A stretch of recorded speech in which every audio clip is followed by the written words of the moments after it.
Lei de Diretrizes e Bases, e essa lei trata-se somente sobre a educação. Então, no edital está escrito apenas LDB, né? Então, significa que a LDB será cobrada na maioria dos seus artigos. Geralmente é cobrado os principais.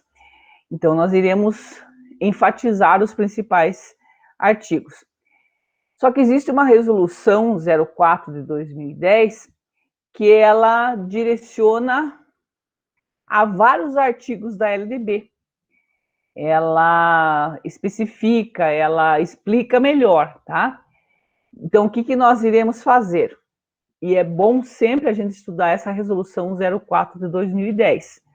Quem vai estudar e inicia pela resolução 04 de 2010, tudo que está escrito lá está na LDB. Então, nesse edital de Carambeí está escrito LDB 9394 e resolução 04 de 2010. Então, o que nós iremos fazer? Como eu falei, dar uma geral, né, um aspecto geral da LDB, porque geralmente como é que eu faço, né? Quem já fez curso comigo. A LDB eu trabalho todos os artigos, certo? Porque daí, dependendo do concurso, a gente não sabe o que pode cair. Mas aqui ele está direcionando para a resolução 04 de 2010. Então, a resolução 04 de 2010, ela tem os principais artigos da LDB. Então, ela explica melhor, tá? Então, por isso que nós iremos ver hoje a LDB em geral e daí a resolução 04 de 2010, Sistema Educacional Brasileiro, Níveis e Modalidades de Ensino, né, que trata a LDB 93, 94, 96. Então, o que é a Lei de Diretrizes e Bases, né? Outra coisa, né, que eu sempre falo para vocês, quando vai fazer concurso, tem que saber o número da lei, a que lei que corresponde, lei federal. Por quê? Porque muitas vezes, ao invés de estar escrito LDB ou Lei de Diretrizes e Bases, está escrito apenas o nome da lei. Lei 9394/96.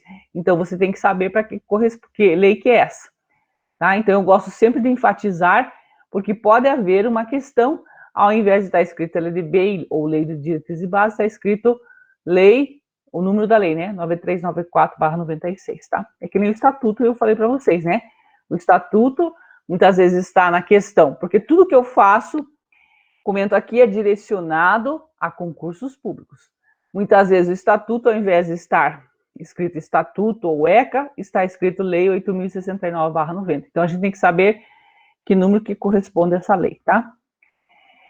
Então, lei LDB, né, 9394/96, é a legislação que regulamenta o sistema educacional público ou privado do Brasil, da educação básica ao ensino superior. Então, nós temos que entender que essa lei, a LDB, a Lei de Diretrizes e Base, ela trata tanto da educação pública quanto a privada. Então, ela regulamenta todo o sistema educacional brasileiro, público ou privado. Também precisamos saber que é da educação básica até o ensino superior, tá? Então, educação básica que vai da educação infantil, ensino fundamental, ensino médio, ao ensino superior. Então, essa lei, ela vai regulamentar todo o sistema educacional brasileiro. Então, é uma lei muito importante. Todos os outros documentos sempre têm que estar embasados nessa lei, porque ela vai regulamentar a educação. Tá? Então, por isso que é importante nós conhecermos e entendermos a LDB. Que após a promulgação da Constituição Federal em 88, começou a alterar a educação escolar existente, não apenas na terminologia, né, mas também questões fundamentais como a noção de sistema educacional. Então, o que quer dizer isso? Quer dizer que em 1988 veio a Constituição Federal. Nós tínhamos uma LDB antiga, né? Tinha umas terminologias, primeiro e segundo grau, por exemplo, e outras questões. Mas o aspecto do sistema educacional brasileiro não havia. O que é sistema educacional brasileiro? Eu sempre enfatizo esses aspectos. A LDB veio questionar e direcionar ações para que formássemos um sistema brasileiro de educação. O que é sistema brasileiro de educação? Para que não haja essa diferença. né? O Brasil é muito grande, por exemplo, Rio Grande do Sul, Rio Grande do Norte. Então, não haver a diferença do trabalho na educação, certo? Tanto é que nós temos a Base Nacional Comum Curricular. Por isso que ela vai nos direcionar a um sistema educacional brasileiro. Então, não é fácil, né? Você organizar esse sistema. Então, a LDB veio auxiliar nesse aspecto. Eu sempre falo para vocês, qualquer lei que vou estudar o estatuto, vou estudar a LDB, né, leis federais, eu sempre tenho que saber os princípios. Por quê? Porque os princípios que embasam todos os artigos da lei, certo? Eles que direcionam, embasam, né, e direcionam os artigos das leis. Então, para nós estudarmos uma lei, que nem a LDB, principalmente que ela veio depois da Constituição, nós temos que saber que princípios que embasam essa lei. Porque, de acordo com esses princípios, as ações que serão desenvolvidas não podem fugir da lei, dos princípios da lei, tá? Muito bem. Então, quais são os princípios gerais da educação brasileira? Os princípios que regem a educação brasileira estão dispostos já na Constituição, no artigo 206, mas também no artigo 3º da LDB. Entretanto, a LDB traz nesse artigo 2 novos princípios que já estão previstos na Constituição Federal. São eles o inciso 10º, que é a valorização da experiência extraescolar, e no inciso 11, a vinculação entre educação escolar, o trabalho e as práticas sociais. Então, o artigo 3º da LDB diz o seguinte. Então, quando vamos estudar a LDB, pegamos lá no artigo 3º, vai constar os princípios da educação. Quais são os princípios segundo a lei? O ensino será ministrado com base nos seguintes princípios. Então, aqui no artigo já direciona os princípios da educação brasileira, tá? Inciso 1º, igualdade de condições para o acesso e permanência da escola. Então, isso está na Constituição, isso está no Estatuto da Criança e do Adolescente e vem confirmar na LDB. Tá? Então, nós temos, se é um direito, nós temos que dar igualdade de acesso. Todo mundo tem que ter acesso, certo? Então, nesse aspecto, ó, igualdade de condições para o acesso. Só que, verifique, esse aspecto nós já falamos lá no Estatuto. Permanência na escola. Porque se fosse apenas o acesso, ficaria muito fácil. As pessoas fariam matrícula, pronto. Mas não, é permanência. O que é permanência? O aluno precisa estar dentro da escola para desenvolver. Certo? Então, se ele não é que ele não se adapta, ele é excluído. Não pode isso.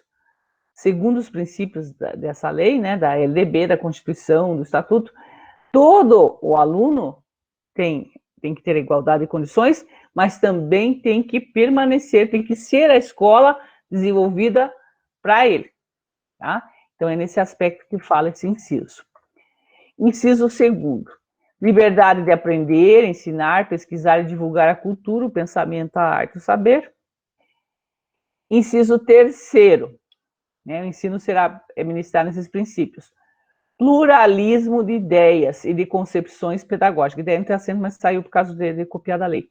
Pluralismo de ideias e de concepções pedagógicas. O que é pluralismo de ideias? Então, observa-se que a escola não vai ter apenas uma visão. Ela vai ter ideias diferentes. Tá? Então, a escola já prevê nos seus princípios que se ela dá acesso a todos, se é um direito, acesso e permanência, né, desse aluno, e também vai respaldar esses aspectos que vai existir pluralismo de ideias. Né? Porque não é um grupo apenas que nós estamos atendendo, nós estamos atendendo a todos os brasileiros, pode-se dizer assim. Né? Então, todos estão indo para a escola. Então, por isso vai ter, segundo os seus princípios, então nós temos que entender que vai ter e nós teremos que respeitar pluralismo de ideias, tá? E de concepções pedagógicas. Então, não é uma escola apenas, né? São várias formas de trabalhar. Outro inciso, respeito à liberdade e apreço à tolerância. coexistência de instituições públicas e privadas de ensino. Então, a LDB, né, já direciona esses aspectos. Claro que, por exemplo, eu penso assim, seria muito melhor, não, mas esse não cai na prova, como eu sempre digo, é só uma reflexão, mas seria muito melhor para nós se tivéssemos só escolas públicas, né? A educação ofertada, com certeza, seria melhor, porque daí nós estaríamos vendo realmente a educação de direito, todos estão na escola, né? Ela é pública, gratuita, não precisava ter escola particular, mas tudo bem. A lei prevê, né, esses aspectos de também ter escolas privadas e escolas públicas, certo? Então, são formas de verificar, tá? É só uma observação, que seria a melhor coisa se tivesse só escola pública, tá? É o meu pensamento. Muito bem. Artigo 3º ainda, né? Estamos verificando os princípios da educação. Seria gratuidade do ensino público em estabelecimentos oficiais. Então, esse aspecto é bastante comentado, né? Gratuidade do ensino público, né, em instituições públicas, né? O que quer dizer esse aspecto de gratuidade do ensino público em estabelecimentos oficiais? Por isso que, às vezes, né, numa instituição, é falado o seguinte: quero cobrar alguma coisa. Pode? Não, não pode. Por quê? Porque deve ser ofertado gratuitamente, tá? Então, numa escola pública, por isso que, às vezes, né, eu também trabalho em escola, sei como é que funciona, fui gestora, né? E muitas vezes a gente faz ações, por exemplo, provas. Para não tirar muito xerox, espera, né, os alunos pagarem as provas. Pode? Não. Pode pedir a colaboração. Agora, eles pagarem para a prova, por exemplo, eu não tenho dinheiro e daí não vou fazer de forma nenhuma. Porque, segundo a lei, nos direciona ao ensino gratuito. Então, gratuito significa não podemos cobrar nada. É gratuito, certo? Por mais que seja 10 centavos, não, é gratuito, tá? Então, a lei nos leva a isso, tá? A pequenas ações que acontecem, às vezes, na escola, a pessoa não pensa, né? Falei para vocês, também sou professora, né? Fui diretora, e a gente sabe que, às vezes, a gente faz vamos fazer uma prova, cobrar 10 centavos, né? Vamos cobrar do aluno. Pode? Não. Pode pedir a colaboração, isso não tem problema. Colaboração dos pais em ajudar, né? Mas de forma alguma cobrar, por exemplo, o aluno não faz a prova porque não pagou. Deus o livre, né? O aluno não faz uma atividade porque deveria colaborar lá, não pode, certo? Então, é esses aspectos que a gente tem que cuidar, porque a lei nos direciona que deve ser gratuito. Muito bem. Inciso 7º, valorização do profissional da educação escolar. Então, o ensino, né, deve ser embasado nesse princípio da valorização desse profissional.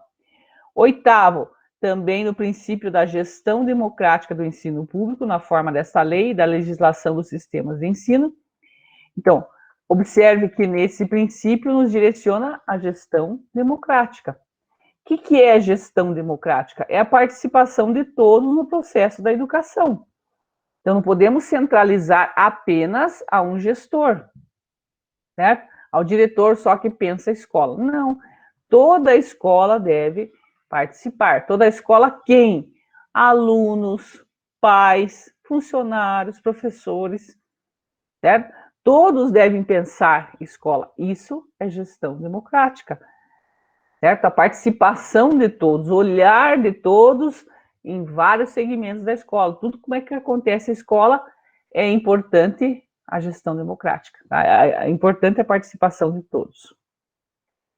Outro princípio, garantia de padrão de qualidade. Se a educação é um direito, ela deve ser ofertada de qualidade, de forma alguma, ela deve ser ofertada de qualquer maneira, né? Então, nós temos que sempre priorizar pela qualidade da educação, para que o aluno aprenda melhor, aprenda, desenvolva.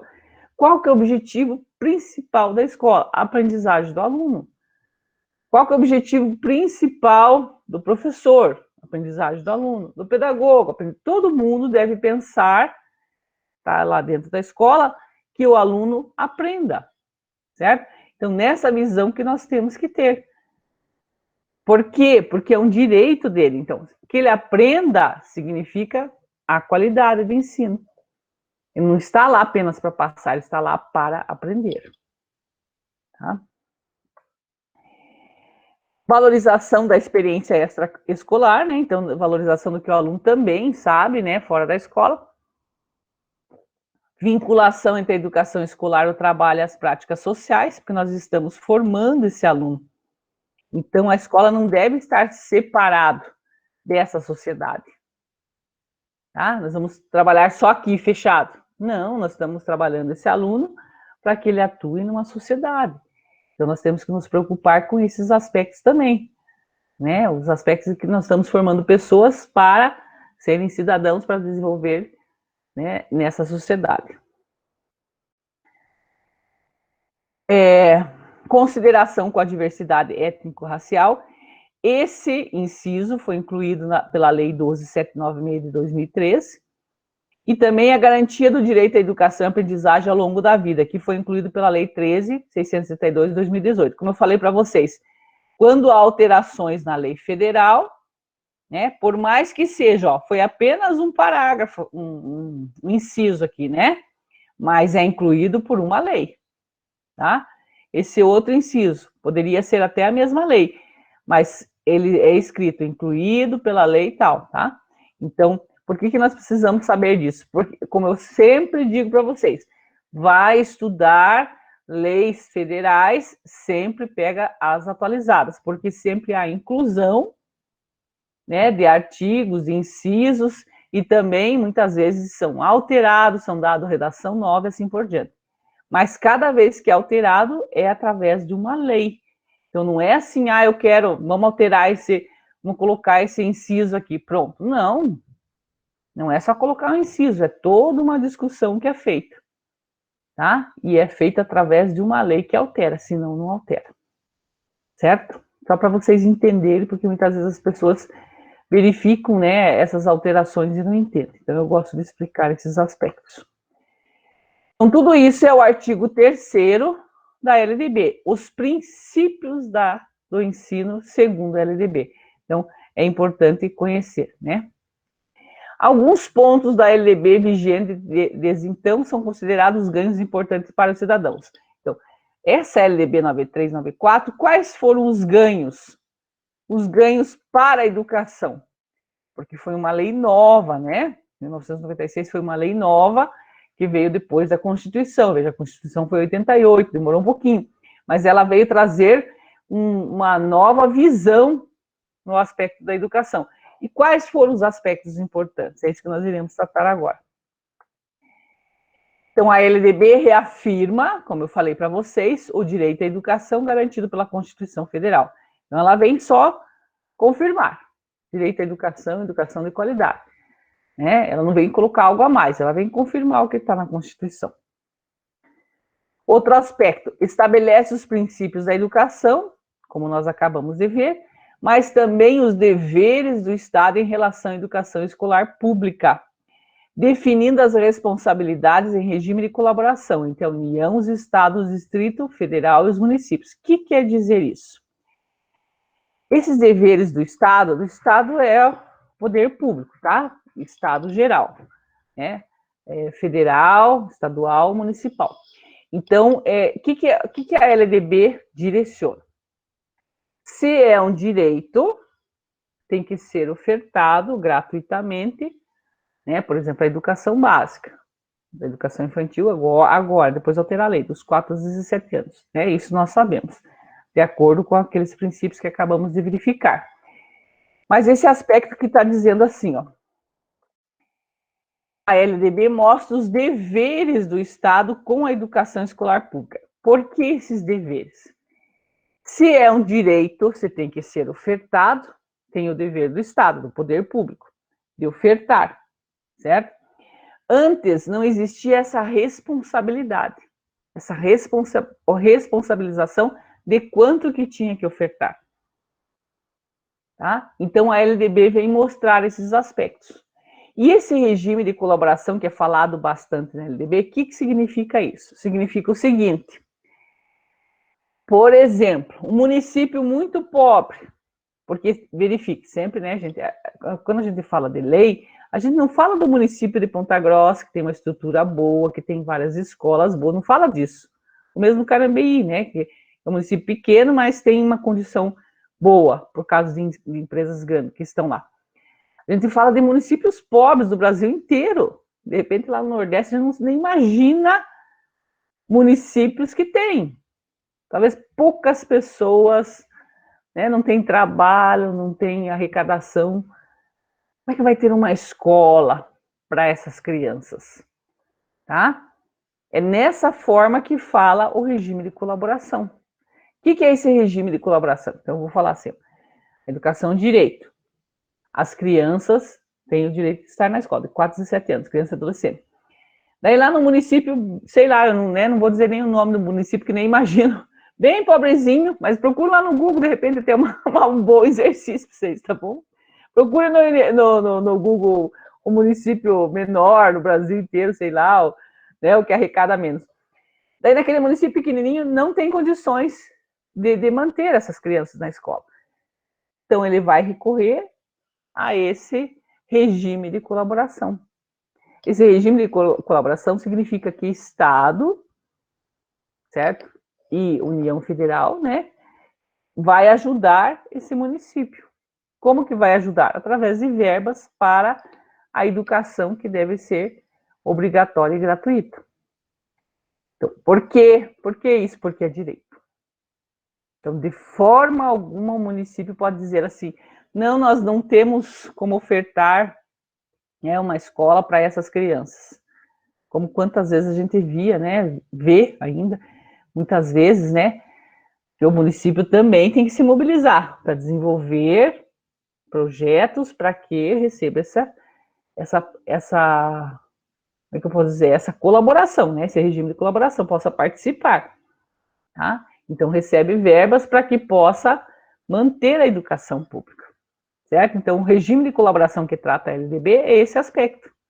Como também pode ter estados que não têm condições da educação, também precisam de verbas, né? Então, esse regime de colaboração significa: vamos ajudar para que todos tenham a educação, tá? Que é obrigatória e gratuita.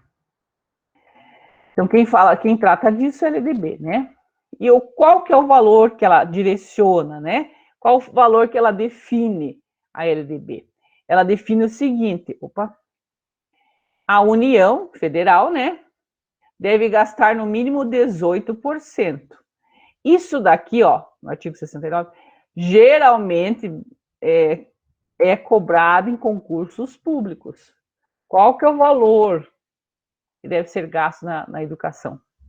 Tá? Então é bom saber, né, e memorizar, porque de repente se faz esse concurso, pode não cair, mas em outro concurso, se fizer, pode ser cobrado. Então isso sempre é cobrado. Por quê? Porque direciona esse dever. Tá? O dever da União, do Estado, do município. Quanto que ele deve investir em educação? Então, a União deve gastar no mínimo, mas veja, é mínimo, tá? 18%. E os estados e municípios, no mínimo, 25%. Posso gastar 30%? Pode, porque é mínimo. Não gasto, né? Infelizmente, tá? Mas existe um mínimo. Porque se não existisse esse mínimo, que nem antes, o que acontecia, gente? Né? Um município, de repente, gastava 10% da sua arrecadação, município ou estado, né? Então, quando direciona o dever de cada um quanto deve investir, eles fazem o esforço para esse mínimo ser executado. Tem que fazer, né? Esse mínimo acontecer. Então, a União deve gastar no mínimo 18% e os estados e municípios 25%. No que, né? Gastar no quê? Dos seus orçamentos na manutenção e desenvolvimento do ensino público.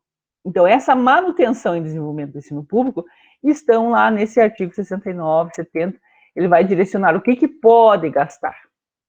Por que ele direciona o que pode? Para que sejam realmente gasto em ações para a educação.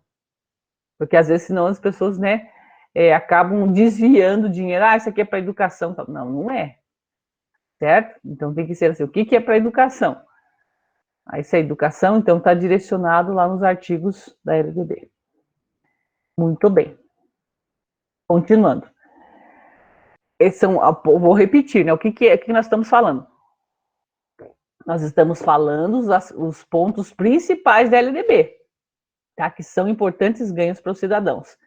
Que a educação básica passa a ser obrigatória e gratuita, tá? E a educação infantil, creches e pré-escola se torna oficialmente a primeira etapa da educação básica. Então, a partir da LDB, que iniciou a educação infantil. Antes existia pré-escola? Sim, existia antes de 96. Mas elas eram instituídas, assim, instituições de assistência. Não era educação. As públicas, tá? É chamadas creches, né? Creches, tinha as creches antes de 96? Tinha, mas as creches eram instituições que apenas davam assistência às crianças, cuidava para que os pais fossem trabalhar.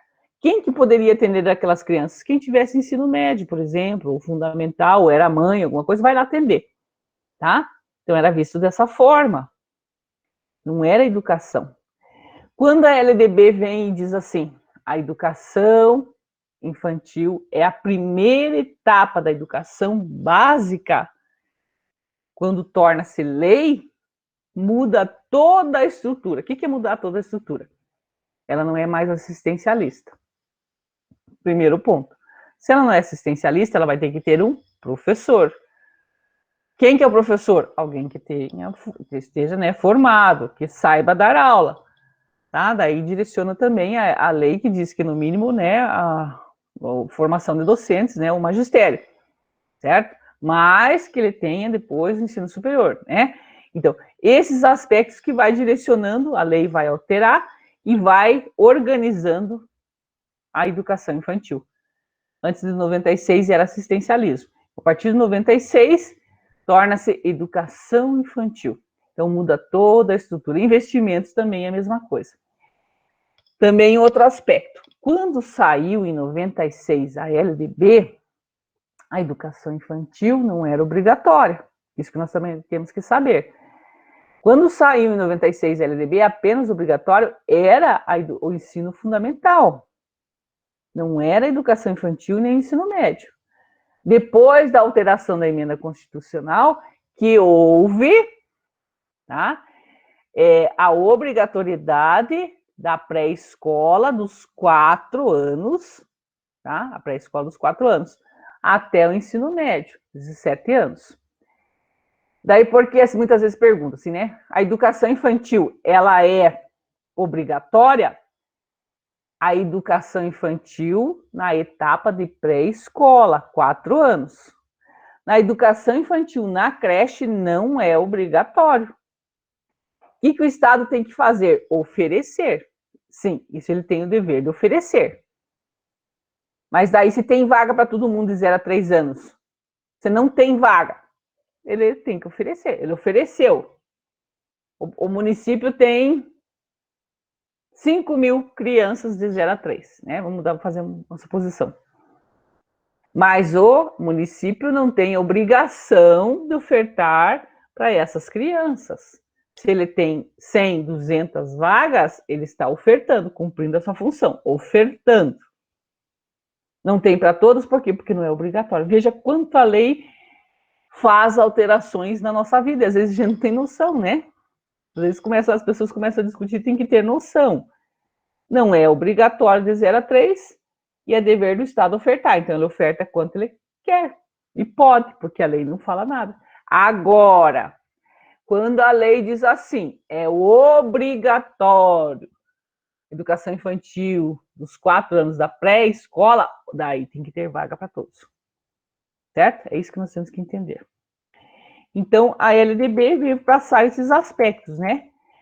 Que a educação básica passa a ser obrigatória e gratuita, e também fala da educação infantil, creche e pré-escola se torna oficialmente a primeira etapa. Então, a partir da LDB, a educação infantil, tanto a creche e a pré-escola, que se torna oficialmente a primeira etapa da educação básica. Então, nesse momento, ela tornou-se educação. Tá? Então, primeira etapa da educação básica, educação infantil. Então, nesse momento, ela é educação, ela não é mais assistencialismo. Quem que fez isso? A lei, a LDB. Certo? Qualquer dúvida, vão perguntando. Outras características principais da LDB. Ela introduz o calendário de 200 dias letivos. Ela inclui a educação infantil, como nós verificamos, como primeira etapa da educação básica. Ela garante minimamente, mas garante a gestão democrática, a participação de todos nessa instituição escolar, pais, alunos, funcionários. Também a LDB garante a educação básica obrigatória e gratuita dos 4 aos 17 anos, como acabamos de falar. Também a LDB garante o acesso à educação básica como direito público subjetivo. O que é esse direito público subjetivo? Nós já verificamos também no Estatuto, mas a LDB vem confirmar. O que é esse direito público subjetivo? Direito público subjetivo significa não pode ser tirado, e quem prejudicar a educação, ofertar de qualquer forma, responde por isso. Tá? O município ofertou de qualquer forma a educação lá. Tá? Pode responder, se não ofertar também, porque é um direito público subjetivo. Quem não oferecer, né, pode responder processo por isso, tá? Porque tem que ser ofertado. Também a LDB define o que pode e o que não pode ser considerado como despesas de manutenção, desenvolvimento e ensino, como acabamos de falar. Então, aquela responsabilidade da União, do Estado, do município, ela fala, a LDB vai dizer o que pode ser gasto e o que não pode, como eu acabei de falar, certo? Na manutenção e desenvolvimento do ensino. Ela vai falar os artigos direcionando para o gasto desse dinheiro.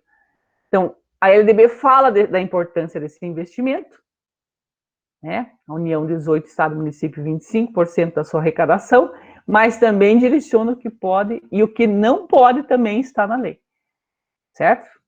Não pode ser gasto com esse dinheiro. Muito bem, que são as características gerais.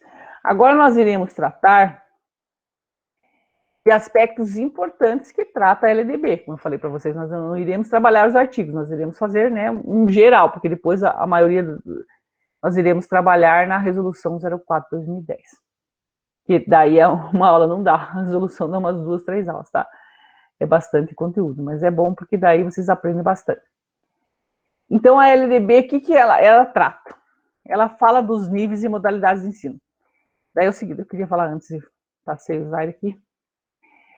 Ela trata dos níveis e modalidades de ensino. O que é isso? Muitas vezes existem várias questões, né, em provas, em concursos, que perguntam quais são os níveis da educação brasileira. Então, essa resposta é muito bom saber, porque eu já vi em vários concursos essa pergunta. Por que isso? Talvez, porque a importância dessa questão? Para verificar como que é organizado a educação brasileira. Só que existem níveis e modalidades. Tá? A educação brasileira é formada por 2 níveis. Tá? Então, como que é organizada o sistema educacional brasileiro? 2 níveis. Quem que fala isso? A Carmen? Não, é LDB, tá? Então, nós temos que saber. Muito bem. Então, segundo a LDB, a educação brasileira é dividida em 2 níveis. Quais são os níveis? Educação básica e ensino superior. Então, se tiver uma questão, quais são os 2 níveis da educação brasileira? Básica e superior. Agora, a básica, ela é dividida em educação infantil, ensino fundamental e ensino médio, tá? É isso que muitas vezes a pessoa confunde. A educação básica se subdivide em educação infantil, ensino fundamental e ensino médio. Essas 3 etapas formam a educação básica, certo? Mas os níveis, quais são os níveis de educação do sistema brasileiro? Educação básica e ensino superior, certo? Então é isso que nós temos que ter em mente. Eu falo bastante vezes porque é cobrado, gente, é sempre cobrado, muitas vezes essa questão. Quantos níveis tem a educação brasileira? 2, né? Quais são os níveis da educação brasileira? Educação básica e ensino superior, tá? Muito bem, nós iremos verificar desses níveis da educação básica a educação infantil, o ensino fundamental e o ensino médio, que trata a LDB, certo? Então, nós iremos verificar os artigos, em geral, uma síntese, para que a gente tenha noção, depois nós iremos trabalhar melhor, como eu falei para vocês na resolução. Ele vai dar, assim, uma visão. O que é educação infantil? O que é ensino fundamental? O que é ensino médio, tá? Então, educação infantil, que faz parte da educação básica, que é um nível da educação, tá? A educação infantil é uma etapa, né? É a primeira etapa da educação básica. Tem como finalidade o desenvolvimento integral da criança. Esse aspecto nós já falamos. Veja, eu falei lá no Estatuto várias vezes. Se nós, esse desenvolvimento que é falado aqui, né? Vamos retomar aqui. O desenvolvimento integral da criança, o que é desenvolvimento integral? Nós não vamos passar apenas conteúdos, nós vamos desenvolver essa criança em vários aspectos, tá? Integralmente. Integralmente significa nós temos que ter uma visão de, nós estamos educando, formando essa criança, tá? Nós não vamos só ensinar conteúdos para ela, nós vamos ensinar muito mais que isso.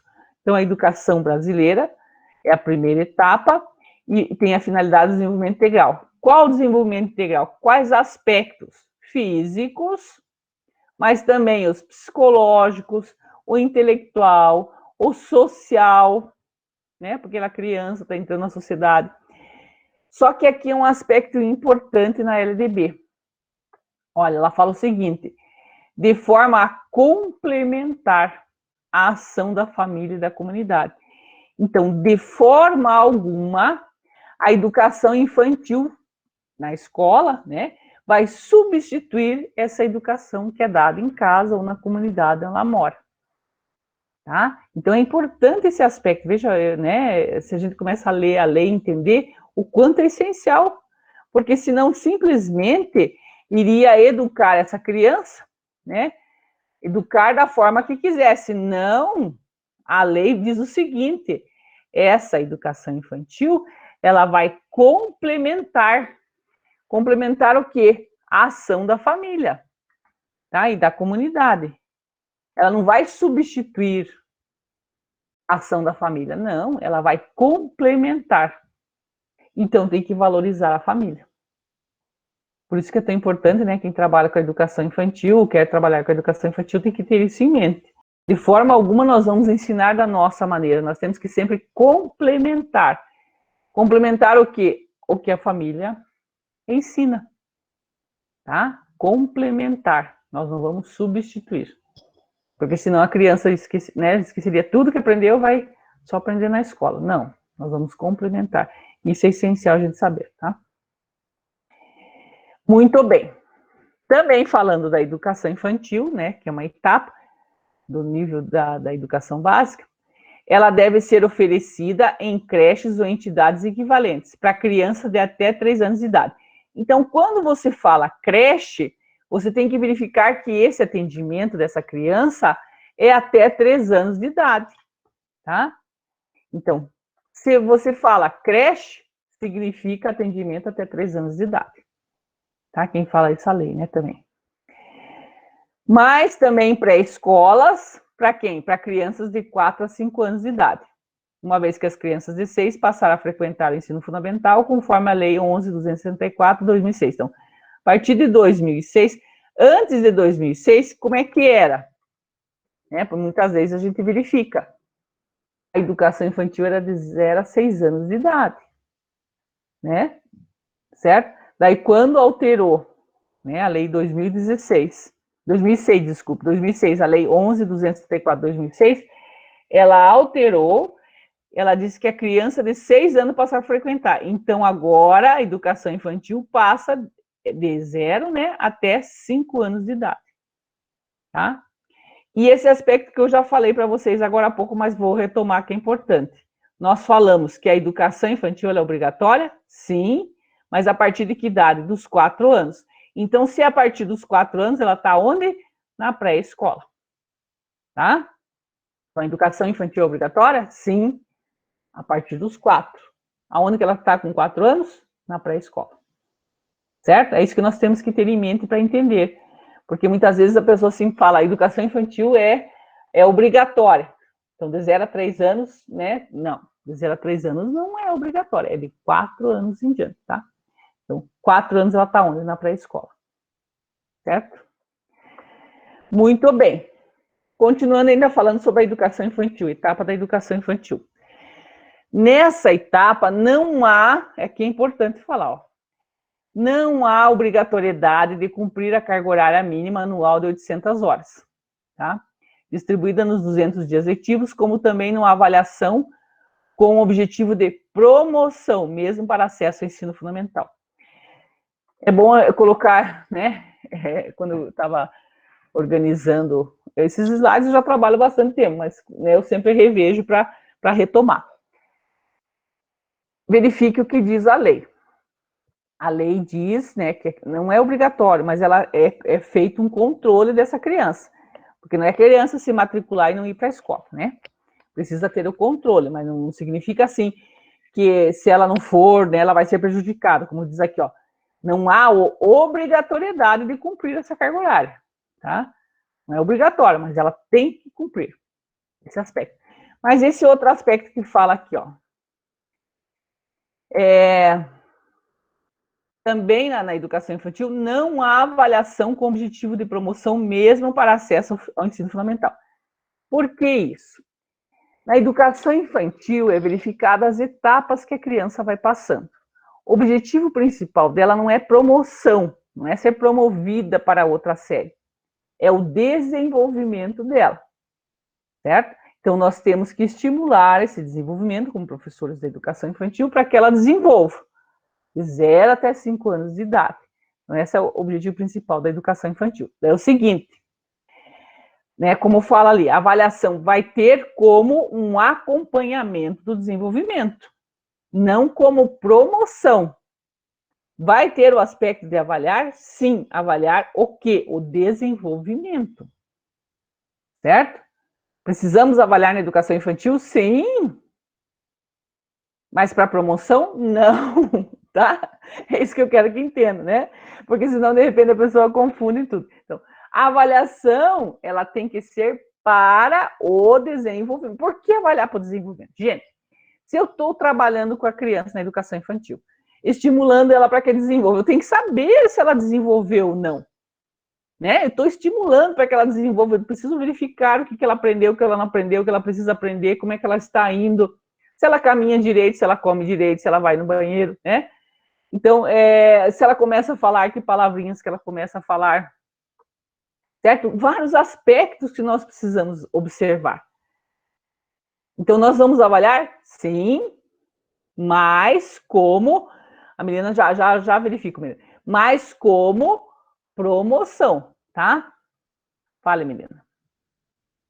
Pode abrir Então, o... professora, a senhora falou em respeito da avaliação da criança dos 4 anos. Mas nessa avaliação, se a gente consegue perceber que a criança não tem aquela que a gente também fala muito de maturidade da criança para poder passar para a próxima série, né? Se essa criança, nessa avaliação, ela não conseguir, né, alcançar o desenvolvimento que a gente espera, a criança vai para o próximo ano ou a gente pode reter essa criança na pré-escola? É ótima a tua pergunta, porque é bem o que eu ia falar, tá? Que eu iria complementar. Por isso que eu disse para vocês, esse slide aqui fez eu refletir. Por quê? Nós temos uma realidade que aconteceu agora na pandemia. Os pais entraram com processo, tá? E solicitaram que a criança, segundo eles, não tinha essa maturidade e não passasse. Mas, gente, vai ter consequências no desenvolvimento dela. Por quê? Porque lá no primeiro ano, no segundo ano, as idades quem trabalha com o ensino fundamental verifica. 6 anos, 7 anos, né? A gente está com cada idade em cada série correspondente. Se você diferenciar um ano, modifica todo o desenvolvimento dela, os gostos dela, tá? Então, você acaba prejudicando muito mais essa criança. Então, essa maturidade está sendo construída, entende? Nós vemos assim, ela é criança, ainda muito criancinha para ir, viu? Mas ela é criança ainda até o 5º ano. Nós somos crianças também, né? Eu tenho 50 anos, não sou criança. É isso que nós temos que ter em mente, tá? Não podemos, assim, cortar essa etapa. A BNCC fala bastante desses aspectos, tá? Ela se preocupa com essa transição. Porque o que acontece? Educação infantil corta, começa o ensino fundamental, 1º ano. Você não é mais criança. É criança, sim, tem 6 anos. É criança com 6, é criança com 7, 8, 9. É criança. Tá? Então, é isso que nós temos que entender. Então, o que eu queria falar? Houve esse processo e os pais ganharam. Tá? Porque certamente a pessoa que avaliou não tinha, né, visão pedagógica. Daí até não lembro quem que falou contra esses aspectos nessa situação. A criança precisa passar nessas... Agora, talvez, não há diferença, mas vai haver depois. Entende? Eu vou dar um exemplo para vocês, né? Quando houve a transição, que antes era a 1ª à 8ª série, né? 1ª série à 8ª série. Daí houve a criança de 6 anos entrar no 1º ano, né?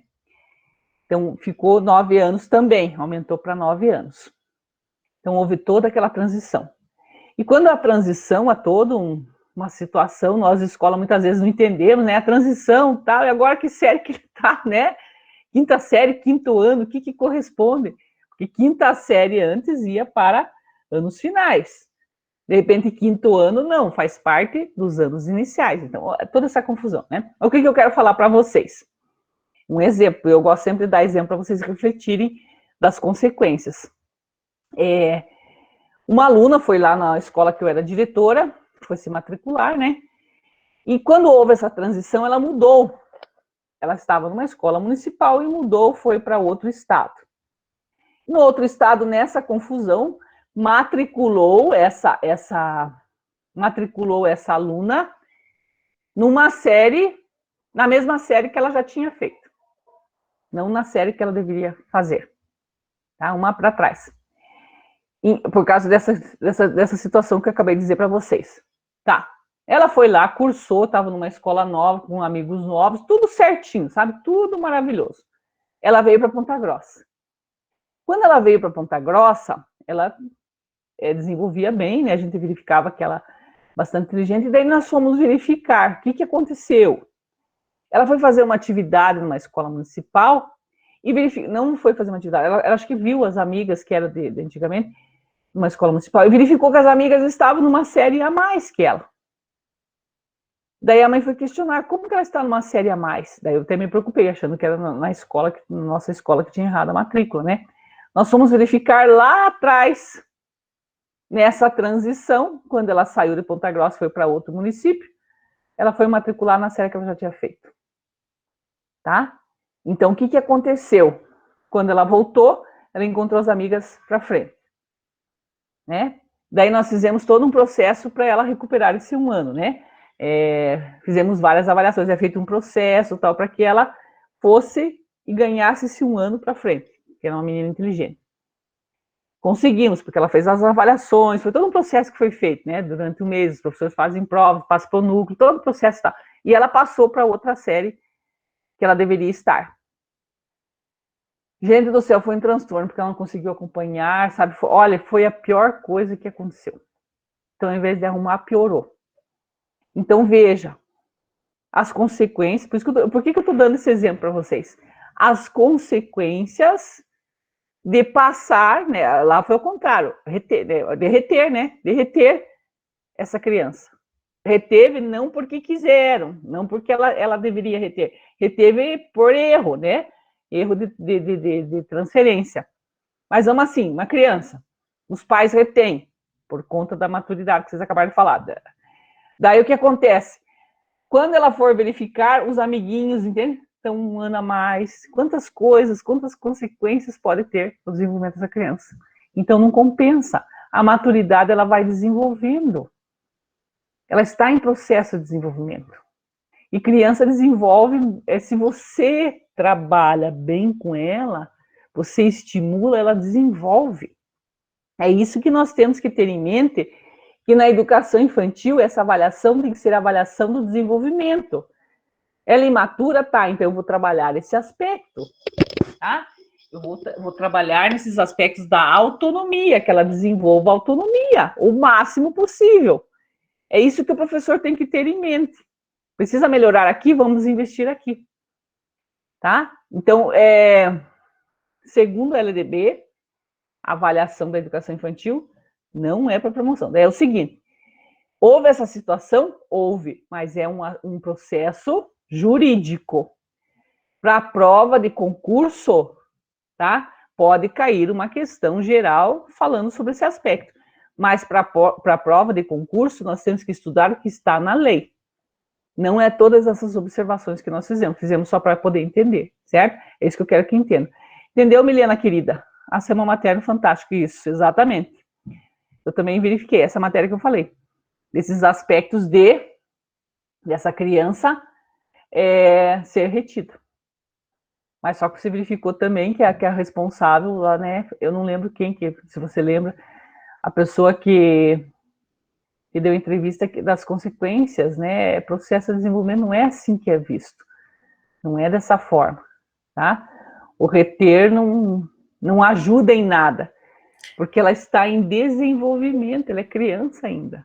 É que muitas vezes os pais têm aquela pressa, né, professora? E eles fazem a comparação do filho com o outro. O outro é a pior coisa. Porque o outro é mais à frente. Então, eu acho que a gente, né, eu falo como professora, que, né, também leciono, mas falo como mãe também, né? Eu tenho esse exemplo em casa. Minha filha nasceu em setembro e a minha sobrinha nasceu em fevereiro.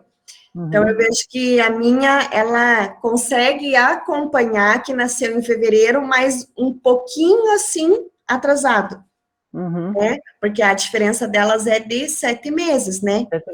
E o grande erro dos pais é exatamente esse, né? Isso, a pior coisa é comparação. Com o outro, e não tem, porque cada criança tem o seu tempo de maturidade, tem o seu tempo de desenvolvimento.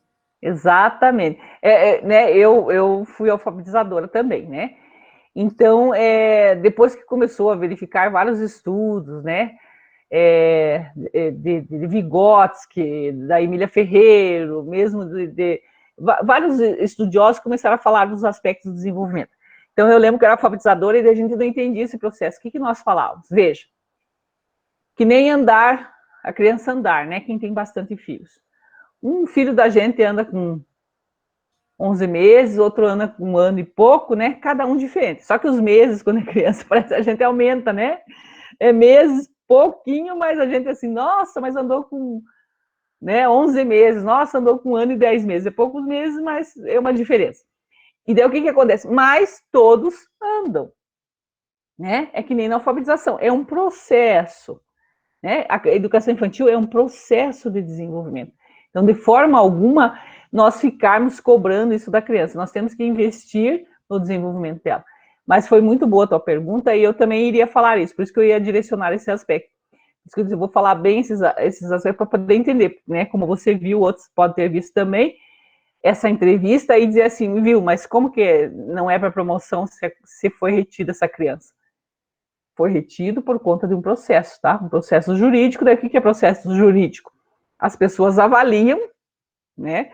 Que de repente os pais podem, eu não sei, porque assim, né, gente, quando num aspecto jurídico, eles irão verificar leis que defendem para argumentar, né, o desejo deles. Então, certamente argumentou num aspecto que os pais devem conhecer a proposta pedagógica e também acompanhar os filhos, né? E tudo isso acabou retendo essa criança. Mas não é benéfico, tá? A gente sabe pelo desenvolvimento que vai prejudicar. Então, a melhor coisa, as pessoas ficam cobrando, né? Não, tem que deixar as crianças desenvolver, a melhor coisa a fazer, né?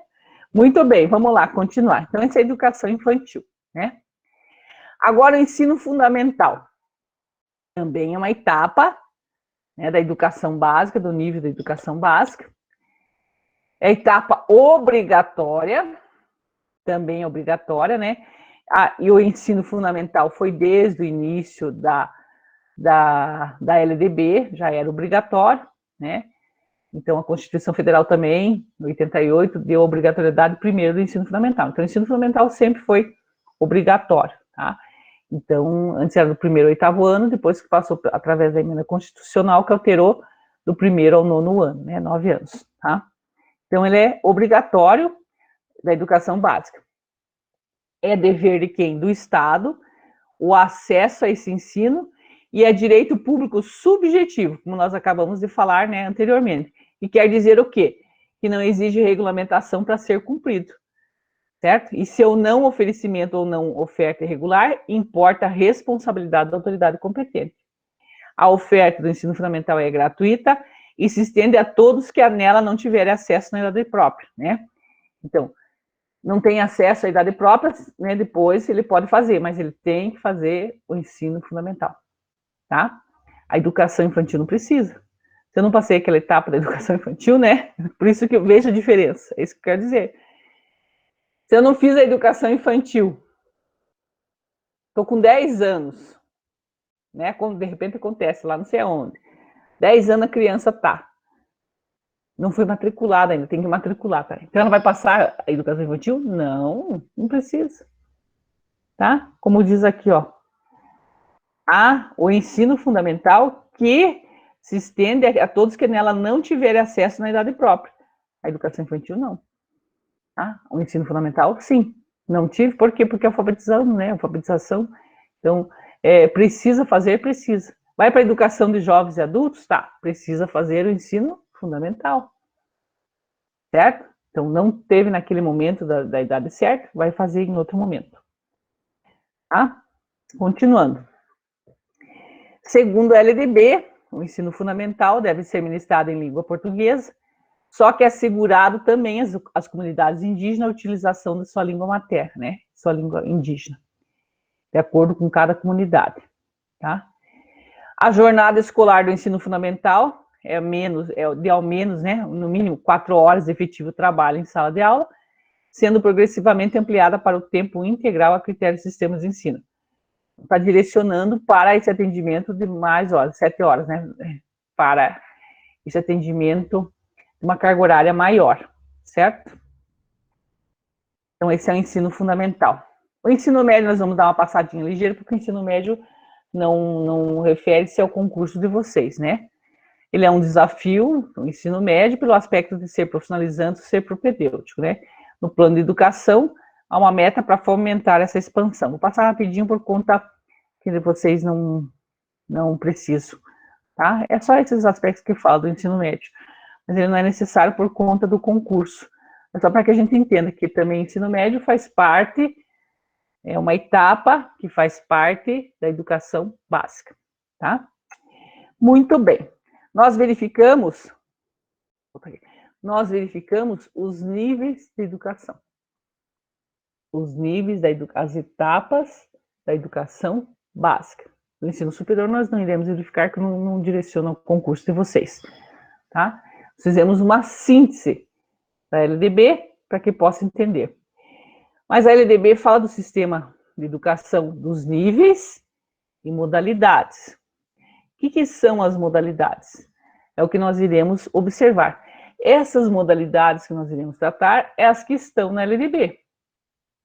Outras modalidades não estão na LDB, muitas vezes elas estão citadas na resolução. Modalidade se amplia, porque modalidade é um atendimento específico, o nome já está dizendo modalidade, ele atende um grupo específico, certo? Então, modalidade, quando saiu a LDB, eram algumas modalidades. Depois houve alterações, mas com as resoluções. Tá? Para que vocês possam entender, existem várias modalidades, que vai, né, mudando a cada momento e ampliando. Mas quais são as modalidades segundo a LDB? Então, para atender toda a demanda que a população brasileira requer e garantir o acesso ao ensino de qualidade a todos, a LDB determina modalidades dentro dos níveis de ensino. Então, modalidade, ela está dentro do nível. Tá? Então, é isso que nós temos que entender. Porque, às vezes, uma questão que eu já verifiquei, né? Uma dica para vocês. Ele pergunta quais são as modalidades de ensino. Ele coloca lá educação básica e ensino superior. Não. Educação básica e ensino superior não é modalidade, é nível. Níveis da educação. Educação básica e ensino superior. Modalidades é o que nós iremos verificar agora. Tá? Educação indígena, educação à distância, educação de jovens e adultos. Isso são modalidades.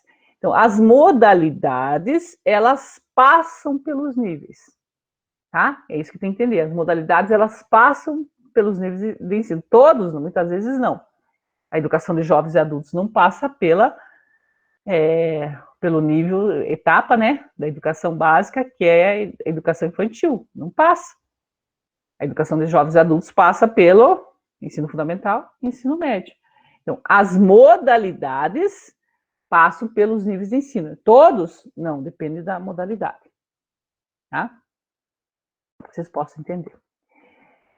Então, o que a modalidade leva em conta? Os dois níveis da educação, nós acabamos de falar, a básica e a educação superior, né? Então, nós acabamos de verificar, observa a educação básica, observa a idade do aluno, que se divide em educação infantil, nós acabamos de falar isso daqui, né? Cada um desses níveis é de competência dos estados da União. Aqui só está falando, complementando, né? Deixa eu só falar aqui melhor. Vou ler esse parágrafo. Então, na educação básica, observa-se a idade do aluno e se divide em educação infantil, tá? Creche para criança de 0 a 3 anos, como eu acabei de falar para vocês, retomando, e pré-escola para aqueles de 4 e 5. Então, creche 0 a 3, pré-escola de 4 e 5. Fundamental é divididos na educação básica, anos iniciais e anos finais, e temos o ensino médio. Então, tudo isso forma a educação básica. Cada um desses níveis é de competência dos estados da União, tá? Então, o que aqui é importante vocês saberem? O ensino médio e o ensino fundamental nos anos finais, 6º ao 9º ano, a responsabilidade, a competência é dos estados, tá? Então, ensino médio, ensino fundamental, dos 6º ao 9º ano, a competência, vou falar essa palavra, é melhor, competência é do Estado. Agora, o ensino fundamental, nos anos iniciais, do 1º ao 5º ano, e a educação infantil, a competência é do município. A União Federal, né, é o ensino superior que pode criar parceria com o Estado e município, mas sempre de fiscalização federal. Mas é assim, o município, a competência dele é cuidar. Por que essas competências antes, né? Essas competências são esses deveres e essas responsabilidades. Porque se não tivesse a responsabilidade, um ficava jogando para o outro, né? Ah, você que cuida, você que cuida. Não, quem que cuida? O município cuida da educação infantil e dos anos iniciais do ensino fundamental. Muito bem. Mas se o município quer ter os anos finais, pode ter? Pode, mas desde que o que ele atende da sua competência, que é os anos iniciais e o ensino da educação infantil esteja em ordem, ele pode ter os anos finais. Ou pode até ter uma universidade, no município. Mas se ele não cuida da sua competência, ele não pode abrir. E se ele tem aberto, fecha. Tá? Então, essa competência e responsabilidade que a LDB passa. Estado, pode verificar. Do 6º ao 9º ano, quem que é a responsabilidade? Do Estado. Tem municípios que, de repente, são responsáveis pelo 6º ao 9º ano? Pode ter, pode, desde que eles tenham a sua competência organizada, tá? É isso que eu quero repassar a vocês. Muito bem. Quais são as modalidades da educação segundo a LDB? Então, ela perpassa por esses níveis de educação, como nós falamos, né? As modalidades, educação especial, profissional e tecnológica, jovens e adultos, indígena e à distância. Essas que trata a LDB, tá? Cada uma age em prol da população, garantindo a todos o direito à educação. Então, aqui é um geralzão para a gente entender. Eu vou passar elas, dar uma pincelada, porque lá na resolução nós iremos também tratar dessas modalidades, tá? Então, nós vamos ter a base aqui para entender as modalidades, segundo a LDB. Mas, como eu falei para vocês, na resolução tem mais modalidades e complementa também esse pensamento. O que é educação especial? É o ramo da educação voltada para o atendimento e educação de pessoas com alguma deficiência. Preferencialmente, que elas sejam atendidas, né, esse atendimento, em instituições de ensino regulares ou ambiente especializados, como, por exemplo, escola para surdos, escola para cegos ou escolas que atendem a pessoa com deficiência intelectual. Então, preferencialmente, é bom que elas sejam escolas regulares. Por quê, gente? Porque o princípio é da inclusão, é colocar essas crianças envolvidas, não é apenas o conhecimento, é de estarem incluídas nessa instituição escolar. Porque se nós atendemos separado, elas não são incluídas nessa sociedade. A visão que se tem se desconhece. Então, a melhor coisa é incluí-las, né? Preferencialmente que elas estejam em escolas regulares. Mas se não der, as escolas especializadas, tá? Muitas vezes elas fazem os dois, tá? Também. Elas vão para a escola regular e complementam com a escola especializada. Isso é importante e bom. Muito bem. Outra modalidade de educação, a EJA, que é a educação de jovens e adultos. A educação de jovens e adultos, ela destina-se aos que não tiveram acesso na idade própria. Tá? Acesso aonde? Como eu falei, não é na educação infantil, né? É no ensino fundamental e médio, ou continuidade de estudos nesses níveis de ensino. Então, tá com uma idade que passou já do ensino fundamental, ele vai participar da educação de jovens e adultos. Não é aquele aluno que está com 10 anos e entra no primeiro ano. Ele não está ainda para a educação de jovens e adultos. Por quê? Ela vai falar assim, nossa, ele tem 12 anos e está lá no primeiro ano. Ele tem direito. Então, ele pode ainda cursar o ensino fundamental. Agora, se ele passou já da idade, ele pode daí frequentar a educação de jovens e adultos, tá? Então, a LDB prevê cursos e exames supletivos a ser realizados no nível de conclusão do ensino fundamental para maiores de 15 anos. Então, se ele tiver 15 anos, ele pode fazer esses exames supletivos e a conclusão do ensino médio para maiores de 18. Essa idade também muitas vezes é cobrada.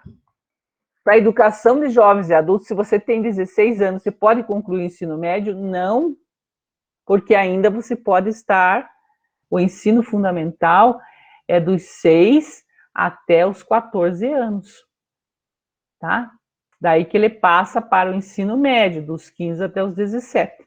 6 a 11 anos é nos anos iniciais do ensino fundamental. Mas o ensino fundamental não é só feito dos anos iniciais, é do primeiro ao nono ano, tá? Então, ele vai terminar com 14 anos. Então, por isso que ele está nessa idade de 6 a 14 anos, ele não faz educação de jovens e adultos do ensino fundamental, porque ainda ele pertence, ele pode entrar com 13 anos no primeiro ano, pode, porque ele tem idade para cursar o ensino fundamental. É bom? Claro que não é, né? Quem é professor sabe, entram 13 anos numa série de 6 anos, não dá certo, mas ele tem direito, entenderam? Por quê? Porque essa modalidade é ofertada para quem está fora da idade série. Fora da idade série. 13 anos ainda está na idade série do ensino fundamental, que é dos 6 aos 14 anos. Certo? Vou falar devagar, né? Então, 15 anos, ele faz educação de jovens adultos. Agora, por que ele com 16 anos ele não faz a educação de jovens e adultos do ensino médio? Porque ainda ele está na idade de cursar a série do ensino médio, que é dos 14 aos 17 anos. Quando que ele pode fazer a educação de jovens e adultos do ensino médio? Quando ele estiver 18. Certo? 18 anos, então. né, eu trabalhei na educação de jovens adultos, funcionava assim, o aluno tinha 16 anos, tinha terminado, quer fazer o ensino médio. Não, você vai fazer o regular. Mas como eu não posso fazer? Posso fazer com 15 anos de fundamental? Pode. Fundamental sim, porque você saiu dessa idade. Então, muitas vezes, né, para explicar isso era difícil, né? Entender esse aspecto. Está fora da idade séria, daí pode fazer educação de jovens e adultos. Outra coisa, que está falando de exames na LDB. Quais são os exames? Por exemplo, agora nós estamos tendo no país, vai ter o Enseja. O que é o Enseja? Ele faz uma prova não, várias provas, das linguagens, né, várias linguagens que correspondem a várias disciplinas. Se ele conseguir a média, a nota que é exigido, ele consegue concluir todo o ensino fundamental ou ensino médio, tá? Não. Vou repetir, vou falar devagarinho. A educação de jovens e adultos é para 15 anos, para o ensino fundamental, e 18 anos para o ensino médio, tá? Vou falar bem devagar, porque eu sei que confunde. Por que 15 anos no ensino fundamental? Porque ele para cursar na idade certa é dos 6 aos 14 anos, ensino fundamental. 6 a 14 anos, ensino fundamental. Essa é a idade certa. Então, com 15 anos, você pode fazer ensino fundamental, porque você passou da idade dos 14.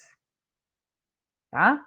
Agora, com 18 anos, você pode fazer a educação de jovens adultos do ensino médio. Por que do ensino médio?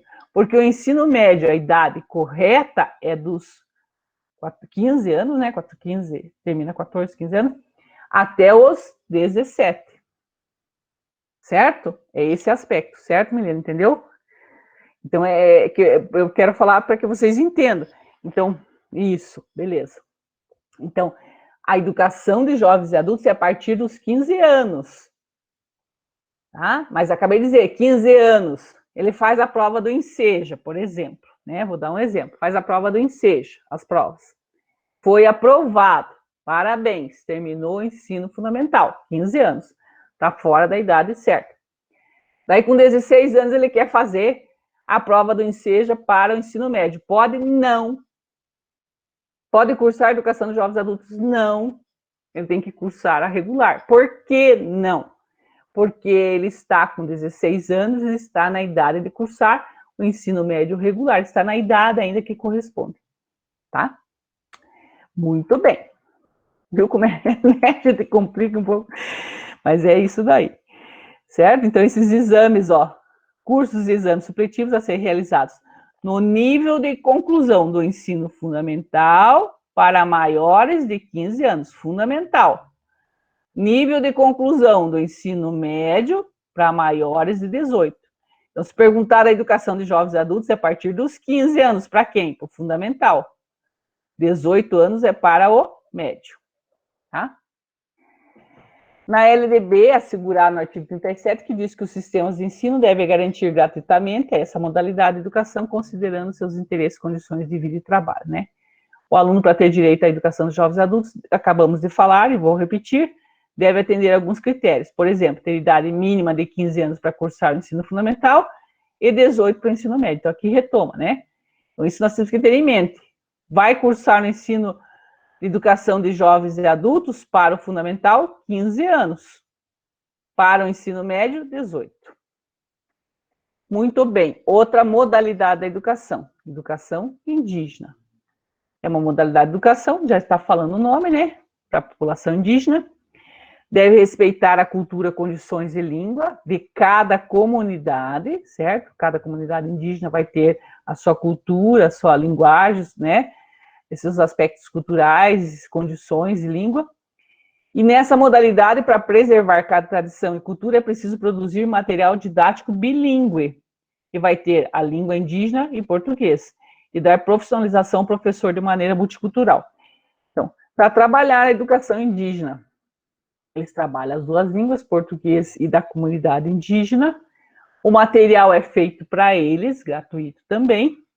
Então, eles têm esse direito de ter esse material nessa linguagem indígena, na ilha de Cotinga.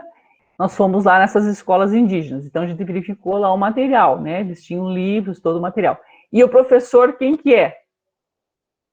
Da comunidade, porque vai ensinar uma língua indígena, né? E outra coisa, quem que escolhe? O cacique que vai escolher aquele professor. Por quê? Porque tem que preservar a cultura deles, então não pode ser alguém fora, tá? Então esse aspecto também. Muito bem. Outra modalidade da educação, profissional e tecnológica. É uma modalidade de ensino que foca na qualificação da mão de obra e permite que o aluno desenvolva conhecimento acerca de determinada profissão. Geralmente é ofertada por escolas técnicas, que permitem ao educando ter não apenas uma qualificação, mas também uma formação comportamental, né? Então, essa modalidade, esses aspectos da profissional, né, e tecnológica. E também a modalidade, que é a educação à distância, é uma que vem mais crescendo ao longo do nosso território, principalmente agora, né, depois da pandemia, mas antes já estava, houve um crescimento muito grande. Eu trabalho como tutora desde 2009, eu lembro que no começo as pessoas tinham medo, houve um crescimento de mais de 500%, porque antes era difícil fazerem matrículas em cursos à distância, de repente houve, né, uma explosão de pessoas fazendo, verificou que se aprende de outras formas, né, então houve um desenvolvimento muito grande na educação à distância. Tá? Se diferencia da tradicional em vários aspectos, né, pela distância, entre o aluno e o professor, ou da forma como a pessoa pode acessar seu conteúdo. A grande vantagem da educação educação à distância é a aproximação entre alunos e cursos que são ofertados em lugares distantes. Então, o objetivo principal, né, é ofertar em distantes lugares para que todos sejam envolvidos. Gente, as modalidades são feitas para atender às necessidades da educação. Se ela é um direito, ela não pode ser ofertada apenas de uma maneira. Né? É o aspecto que a gente fala da equidade. Tem que ter igualdade, sim, mas com equidade. O que é essa equidade? Significa não posso ofertar da mesma maneira. Por exemplo, nós estávamos falando da educação dos jovens e adultos. Por exemplo, também trabalhei, né? Eu trabalhei em todas as modalidades, quase. A educação de jovens e adultos, o professor que vai, por exemplo, trabalhar com o 6º ano no ensino fundamental, e às vezes tem pessoas que têm 30, 40, 50, lá no CBJ tinha uma senhora de quase 80 anos, está cursando lá, né? Ela já terminou. Eu lembro que ela se formou, foi aquela festa. Mas veja, às vezes tem alunos dessa idade, educação de jovens e adultos. Nós vamos ensinar que nem nós ensinamos para uma criança? Não tem como. Então, ainda bem que existe essa modalidade. E essa modalidade é formada por profissionais que têm essa visão de atendimento a esse jovem adulto. Quem trabalha com a educação de jovem adulto tem que ter essa visão de acolhimento, né, e valorização do que esse aluno traz. Diferente de quem trabalha com criança, pode ser um ótimo alfabetizador com criança. De repente, com jovens adultos não vai dar certo. Porque nós temos que ter uma outra visão. Uma valorização dessa pessoa que por algum motivo não estudou. Esse é só um exemplo, né? Tem educação especial também, né? Outras modalidades. Então, a modalidade, o essencial é para que todos tenham uma educação de qualidade. Esse é o principal aspecto das modalidades, tá? Então, tendo em vista todas essas modalidades de ensino, fica claro que o objetivo da Lei de Diretrizes e Bases é garantir que toda a população tenha acesso e qualidade de ensino, independentemente de sua idade, condição social e etnia. Então, nesses aspectos que nós temos que verificar a importância das modalidades, porque elas dão esse atendimento, esse olhar diferenciado a cada segmento da educação. Se não tiver nenhuma dúvida, muito obrigada.